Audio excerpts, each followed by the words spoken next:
Mesdames, Messieurs, peuple congolais, je vais ici vous faire le décryptage de la situation réelle de notre mission diplomatique qu'on peut vulgairement dire que l'ambassade du Congo-Brazzaville à Paris. Et il s'agit bien sûr de l'expression de la volonté générale, qui est celle du peuple souverain et qui est celle des Congolais vivant en France et qui, pour des raisons qui sont liées au séjour de nous Congolais à l'étranger et qui, à tout instant, peut se rendre à notre ambassade du Congo-Brazzaville à Paris. Donc cette ambassade est située à la rue Paul Valéry dans le 16e arrondissement de Paris, non loin des Champs-Élysées. De l'autre côté, il y a la Tour Eiffel et compagnie. Mesdames, Messieurs, cette ambassade est située dans le quartier UP de Paris, le 16e arrondissement. Bien sûr que cette ambassade a été instituée dès la décolonisation, c'est-à-dire dès le référendum constitutionnel qui s'est passé ici en France en instituant la décolonisation et les pseudo-indépendances de l'Afrique francophone. Cette ambassade existe, je connais bien les dates, je ne vais pas vous en dire de plus, mais du point de vue officiel, c'est 15 août 1960. On a vu passer Youlou, le premier président du Congo, Brazzaville, puis Massamba Deba, Marien Ngouabi, Yombi Opango, Sassou Nguesso I, pendant la transition, et puis Pascal Lissouba, Sassou Nguesso 2 et 3 aujourd'hui. Mesdames, Messieurs, peuple congolais, je vais ici vous parler du décor, c'est-à-dire de l'emballage de cette ambassade qui aujourd'hui devient problématique pour nos missions diplomatiques et consulaires. Je parlerai aussi de l'envers du décor, c'est-à-dire le contenu de l'emballage, de la situation réelle, des faits et n'oublions pas les solutions qu'il faut apporter à cette mission diplomatique. Mesdames, Messieurs, je voulais vous dire que historiquement, à chaque fois qu'il y a eu un régime politique au Congo-Brazzaville, elle a toujours eu tendance à fliquer, renseigner, déjouer la citoyenneté des uns et des autres. Cela date depuis Youlou, Massamba Deba, Marien Ngouabi, puis Yombi Opango, Sassou Nguesso 1, Pascal Lissouba et Sassou Nguesso 2 et 3 aujourd'hui. Donc c'est pas quelque chose que vous pouvez dire, ah oui, c'est que Sassou ou Sassou. Non, restons raisonnables. C'est une situation anthropologique, politique, culturelle et sociétale qui est de notre pays. Parce qu'on a tendance à privatiser ces services-là dès qu'on est au pouvoir. Et cette réalité, je viens de la constater. Mesdames, Messieurs, peuple congolais. Bon, en ce qui concerne les décors, c'est-à-dire quand vous appelez les services d'ambassade ou vous allez là-bas, vous avez certainement la réalité en face de vous. Ça, je ne vais pas rentrer en détail de ça. Mais en ce qui concerne l'envers du décor, il me semble que rien n'a changé depuis ces années-là, de Sassou Nguesso, ou même bien auparavant. Parce que même sous Lissouba et Denis Sassou Nguesso 2 ou 3 aujourd'hui, on constate que ça se répète, c'est récurrent. Et donc, la situation est la suivante. C'est que, il y a des listes noires des gens qui contestent le régime en place et qui ont des embrouilles ou des problèmes de visa, oui, eux-mêmes ou les familles et autres. Donc il y a des listes qui sont établies. Et donc il y a des visas qu'on donne au compte-gouttes en fonction de la situation et tout compagnie. Et Sassou Nguesso a industrialisé ça. Et il y a aussi les passeports, l'histoire des passeports. On ne donne pas des passeports comme ça. Donc il s'agit bien sûr d'une privatisation de l'État ou des administrations. Et n'oublions pas qu'il y a aussi le déni de citoyenneté qui n'a pas commencé qu'avec Sassou Nguesso. Mais avec Sassou Nguesso, ça s'est amplifié ou industrialisé. Donc tous ceux qui contestent le régime Sassou Nguesso, de près ou de loin, vous pouvez certainement être susceptible d'avoir des embrouilles pour avoir votre passeport et visa et pièces administratives et tout compagnie. On nous informe que l'ambassade du Congo est devenue un haut lieu de renseignement. Un piège à sous. C'est-à-dire, pour avoir un visa ou si vous êtes congolais, ou je parle de passeport, c'est ça. Passeport, pièces administratives et tout compagnie, il faut avoir la carte consulaire. Plus, ils ont créé toute une économie là, un marché qui est là, et qui pour un pays qui est aussi riche, qui est aujourd'hui en faillite, un pays producteur de pétrole, pour avoir toutes ces pièces, que ce soit le passeport ou et tout compagnie, il faut la carte consulaire, il faut donc on a mis tous les trucs là. N'oublions pas ce qui se passe en coulisses, c'est-à-dire l'envers du décor. L'envers du décor consiste à fliquer, à renseigner, à mettre tous les outils qui est avec nous ou pas. On est bien d'accord? Et je vous dis que, je vous le rappelle, que ça n'a pas commencé qu'avec Sassou Nguesso. C'était bien auparavant. Mais il me semble que, au vu de la situation de la tyrannie qui est déjà agonisante, à bout de souffle, au bout du rouleau, il me semble que cette administration consulaire ou diplomatique est rentrée dans une autre phase de ce que nous le savions déjà à l'échelle nationale. Donc, par translation de la situation endogène, c'est-à-dire nationale, on a exporté les mêmes méthodes, les mêmes habitudes à l'échelle de notre diplomatie ou à travers les différentes missions diplomatiques du Congo dans le monde. Donc, il est difficile pour tout individu d'avoir ces titres-là comme ça. Mais bien sûr que certains, par les mariages, par autre chose, ont cherché à déjouer ça, c'est-à-dire à se naturaliser ailleurs.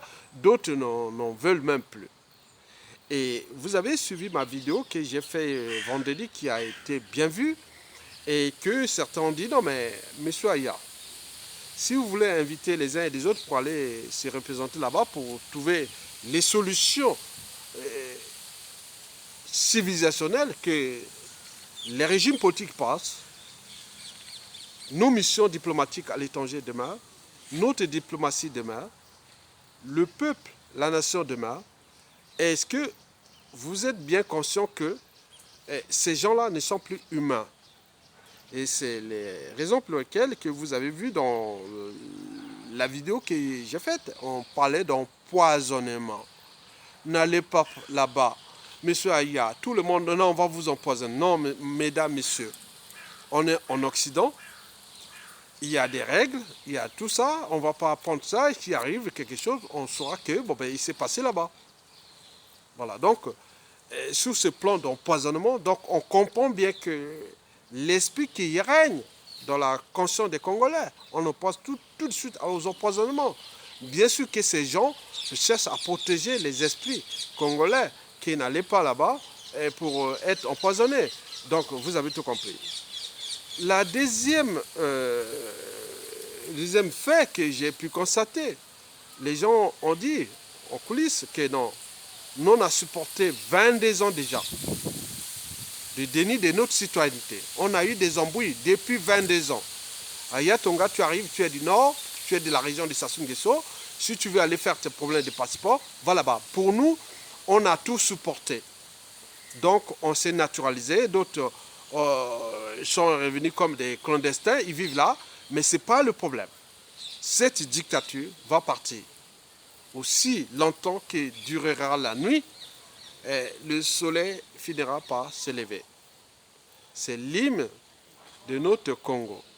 Et donc, si vous voulez aller chercher, emmener les uns et les autres, aller chercher à se courber derrière Rodolphe Adada et toutes ces missions tyranniques qui se sont instituées à l'échelle de notre ambassade, donc allez faire votre marché. Mesdames, Messieurs, je ne fais pas mon marché. J'ai compris qu'il y avait une situation qui est réelle et que je voulais éveiller les consciences des uns et des autres pour qu'on puisse trouver des solutions de sortir de cet état de crise. Tenons compte que la citoyenneté, elle est déjà là depuis presque 300 ans avant Jésus-Christ jusqu'à nos jours. Ce que nous définissons aujourd'hui comme citoyens congolais, il y a eu des peuples, des nations et des individus qui se sont combattus pour l'esprit même de la citoyenneté, des droits civiques, le fait d'avoir le autre. Vous voyez? Donc, certains m'ont envoyé les messages que nous attendons le moment venu. Nous allons les punir. Ils n'auront pas aussi de passeports, de visas et autres. Non, ce n'est pas la solution. Ce que je dis aujourd'hui, c'est à Rodolphe Adada de comprendre que les régimes politiques passent, le Congo est éternel, il va être éternel. Et donc, si vous n'avez pas compris ces enjeux, vous allez comprendre que ce que j'ai fait comme un petit baise, mais c'est une réalité. En réalité, les uns et les autres attendent leur moment venu, en fonction de ce qui va prendre le contrôle du Congo. Et que ces gens qui les ont punis, qui ont privé des papiers administratifs, mariage, visa, passeport, donc ça va recommencer. Et ce que je ne veux pas, ce que je n'en veux pas.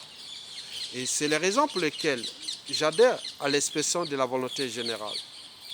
C'est-à-dire, moi, j'ai un titre de séjour de 10 ans que je dois renouveler en 2020. Il manquait ce problème de passeport. Et que je n'ai pas besoin parce que déjà, en ce qui concerne ce passeport biométrique, j'ai tout ici, je n'ai pas, il n'y a que ce papier. Le reste est tout ouvert. Donc, s'il ne tient que compte à ce papier de passeport, bon, ben, je pourrais négocier avec l'administration préfectorale de France. Mais ça, c'est la situation. Et que j'en informe d'ailleurs à la France.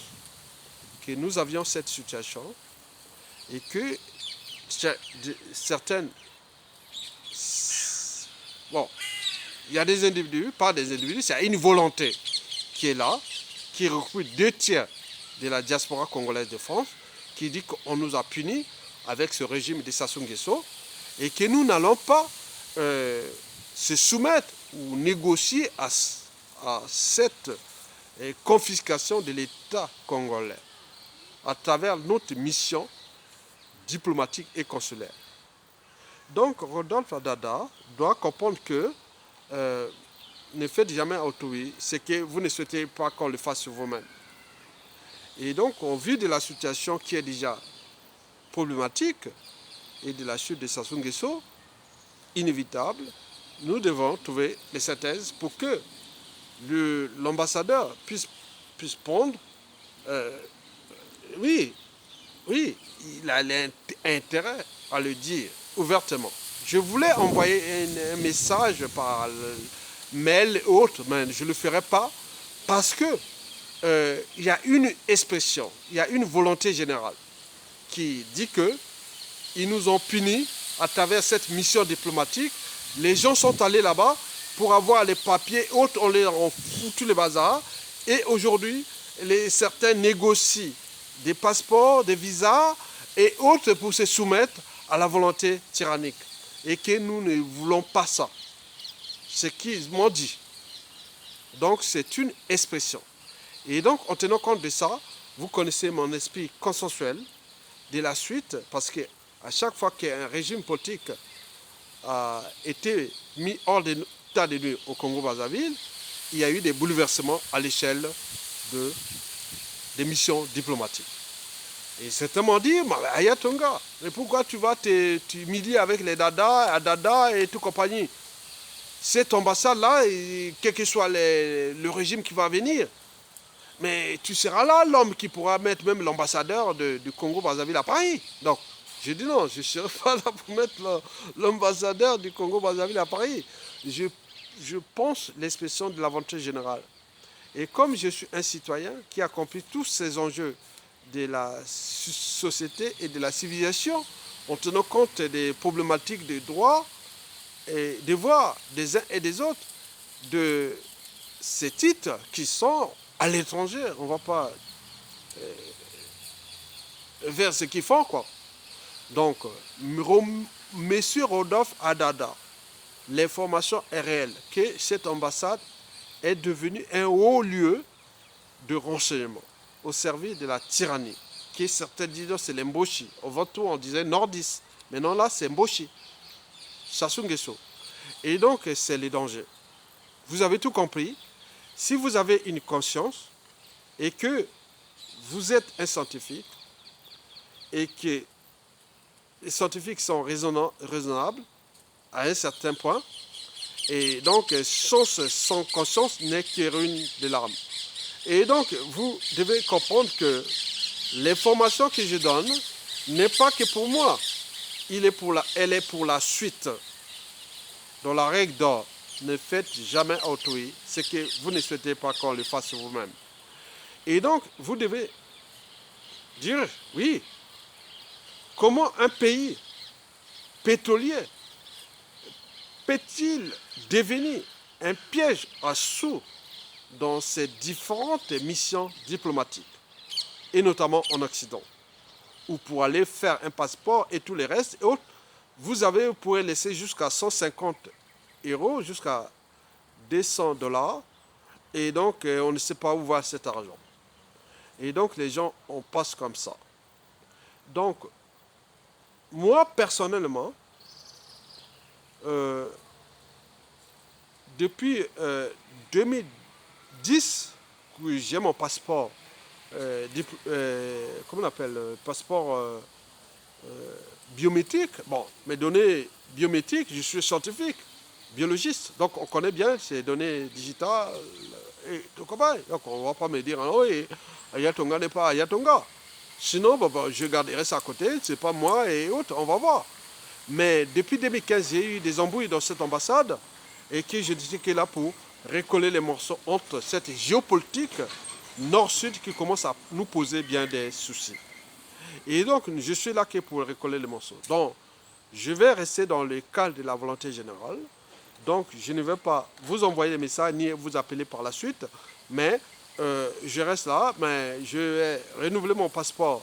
Par rapport à mon passeport, mon titre de séjour, pour dire de 10 ans par la suite, c'est-à-dire au milieu de 2020 jusqu'au milieu de 2030.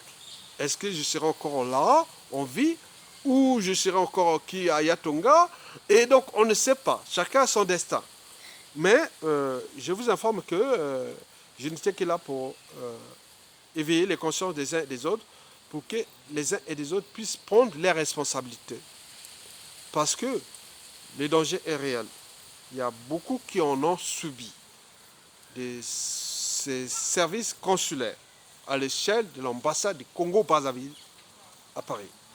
Et que par ces chocs et tout ce qu'ils ont subi, et donc ils ne souhaitent plus que cela puisse durer. Mais certains veulent, comme dans mon esprit, se transformer dans une dynamique consensuelle pour qu'on puisse sortir de cet état de crise. Mais il y a d'autres qui cherchent dans l'ombre et au moment venu, on va les punir. Mais ce ne sera pas Ayatonga parce qu'il est le nôtre. Ce que disent tous les réseaux, c'est l'expression de cette volonté générale qui couvre déjà plus de 2/3 des membres de la diaspora congolaise en France, qui à tout instant peut prendre le contrôle du Congo. Donc, je n'étais que là dans l'esprit consensuel et de synthèse, d'arbitrage. Mais pour d'autres messages qu'ils m'ont envoyés, il y a ton gars, tu es en difficulté pour avoir un passeport, tu deviens clandestin. Non, non, je suis pas clandestin. Donc je ne veux pas vous dire beaucoup de choses, mais regardez bien ma main. Hein. La cartomancie est là. Hein.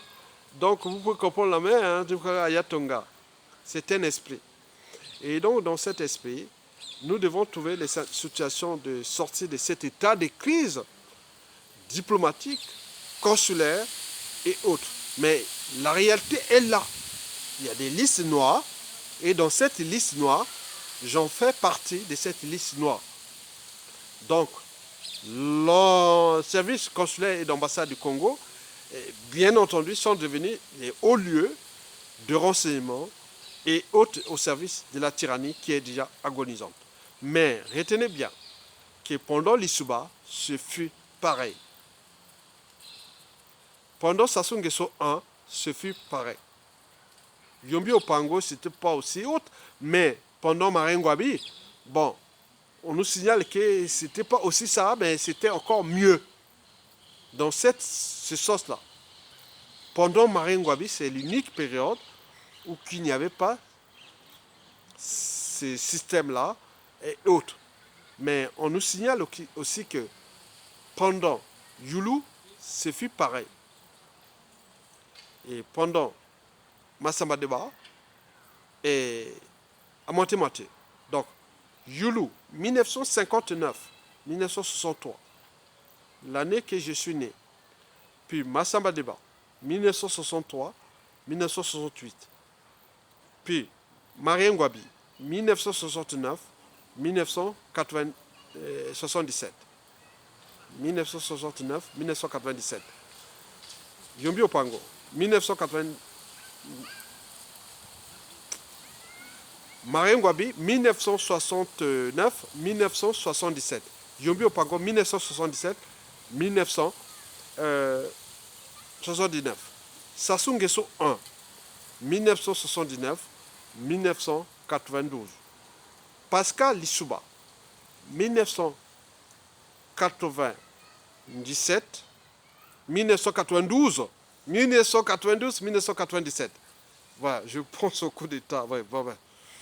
1997 à nos jours, Denis Sassou Nguesso 2 et 3. Mais on nous signale que ce fut pareil.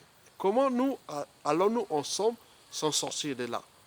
Comment repenser que l'État, les administrations, quels que soient les enjeux et autres, restent là, aujourd'hui et demain?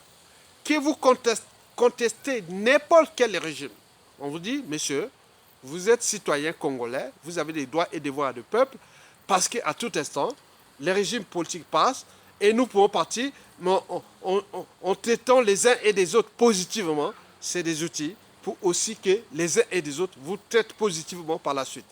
Donc, la citoyenneté, qui est déjà à l'échelle de la diplomatie congolaise à travers ses différentes missions diplomatiques, et donc ne doit plus devenir le problème. Donc, nous, aujourd'hui, on doit se dire que pour le sens de l'unité, nous, Congolais, et moi, avec les esprits, qu'à la chute de Sassou Nguesso, tout Congolais, quel qu'il soit, ne doit plus avoir des embrouilles avec son administration consulaire à travers les différentes missions diplomatiques. Donc, aujourd'hui, le pays est en faillite, en mort clinique. Les gens ont caché les magots dans les paradis fiscaux et autres. Comment monter les visas et les autres? Non, c'est pas possible. Nous, demain, les visas du Congo, c'est-à-dire les passeports au Congo, pour tous ceux qui seront au Congo, ce sera moins de 50 € ou 50 $.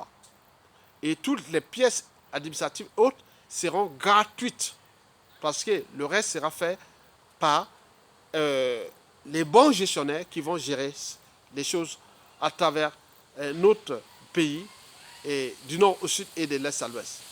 Donc, je vous en informe qu'à la chute de Sassou, les passeports qui soient ordinaires, diplomatiques et autres, ne seront plus à ce niveau-là, de pic à saut, avec des cartes consulaires qui ne servent à rien. Vous allez acheter une carte consulaire, je suis arrivé là, et c'était un peu d'entraînement. Hein. Mais pendant l'Issouba, il fallait cette carte consulaire. C'était quoi cette histoire-là? Non. Les gens passent là, non, là, c'est pas ça. Si c'est un papier qui vous permet d'être pas... Oui, et quand vous êtes clandestin, quand vous déclarez que vous êtes congolais, oui. Mais tous ceux qui sont rentrés légalement, on n'a pas besoin de cette carte consulaire. Et ça devient des Picasso. Et plus il faut ajouter le passeport et tout compagnie. Non, ne créez pas cette économie de la honte à l'échelle de nos différentes missions diplomatiques. Et donc, vous avez tout compris. En comprenant ça, je pense que nous pouvons se transformer. Et à Rodolphe Adada, bon, je vous ai vu la première fois en 1988. En 1988, vous avez passé en voiture et pour aller vers le département de mathématiques. Je dis, qu'est-ce qu'il vient faire là? On m'avait signalé qu'il vient enseigner. On est d'accord? Donc, je vous avais vu. Je dirigeais la FENAGES, Fédération nationale de la jeunesse étudiantine à la faculté des sciences. Donc, j'étais là, j'ai vu passer Rodolphe Adada, ministre du pétrole, il passe là, il va enseigner. Oui, c'est un mathématicien. Oh, je ne vous ai plus vu après que vous êtes passé. Mais si vous avez fait des cours là-bas, je vous demande comment résoudre le système d'équations linéaires à trois inconnus pour que le Congo puisse en sortir de cet enfer. On est d'accord? Je vous ai vu la 10e fois, on se souvient, à la place Joffre, à côté de l'école militaire, en 2010. Et donc, ce n'est pas ça, l'esprit d'un scientifique, d'un Boshi de Bunji. Et Bunji a été toujours respecté. Donc, vous avez tout compris, l'enjeu et les enjeux. Et donc, vous devez mettre tous les outils pour que nous trouvions les solutions de consensus, pour que nous sortions de là. Mais au vu de la situation générale et de l'expression générale, j'ai dit aux Congolais que je n'irai plus à cette ambassade-là tant que le dictateur Sassou Nguesso ne dégage pas. Ce n'est pas un problème. Je l'ai donné ce message-là en 2015, là où j'étais agressé à l'ambassade. Et donc, depuis là, je n'irai pas là-bas. Et donc, vous avez tout compris. Pour ce que je fais de travail pour le consensus et de l'esprit de l'intérêt général, du vivre ensemble et de l'après Sassou Nguesso, qui ne fut qu'une parenthèse de l'histoire du Congo et du peuple Congo, du nord au sud et de l'est à l'ouest. Vous avez tout compris. Et donc, moi, quand je vous regardais, hein, la dernière fois que je vous ai vu, je vous regardais comme un scientifique. Parce que les scientifiques, eh bien oui, nous connaissons cette situation de la faculté des sciences. Eh oui, j'ai reçu bio là-bas. C'était pas facile d'être du Nord et reçu dans cette fac.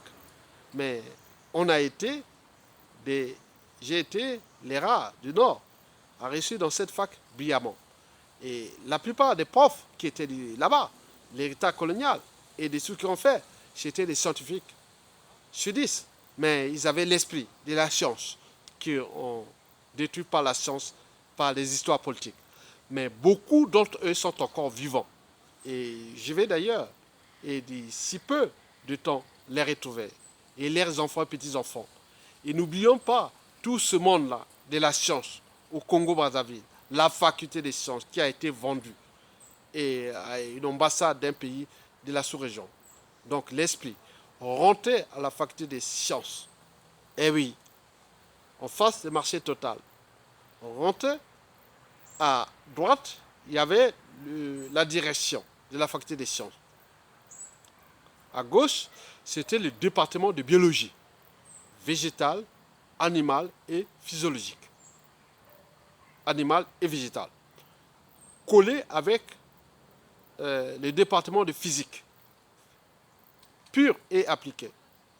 Et puis on montait, il y avait le département de chimie, qui soit organique ou minéral, et puis la cellule, qui est là où je dirigeais, la cellule politique à la faculté des sciences. Et derrière, le département de mathématiques. Et puis, le département de géologie, collé avec le département de mathématiques, face à face. Moko Zingwaka, de l'autre côté, Institut de géologie et autres. Vous avez tout compris. Donc, c'est une histoire du Congo que je vous livre ici. Nous devons rester dans cet esprit de la rénovation et de la transformation. Que les régimes politiques passent, les esprits demeurent. Donc, gardez cet esprit. Je ne reviendrai pas là-bas.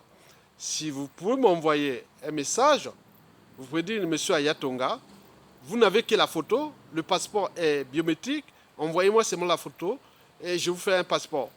Mais à défaut, par rapport à la volonté générale, nous nous retrouverons. Que ce soit vos enfants, petits-enfants, mais ce ne sera plus moi. Avec l'autre esprit. Je vous ai dit tout et vous avez tout compris. Merci beaucoup.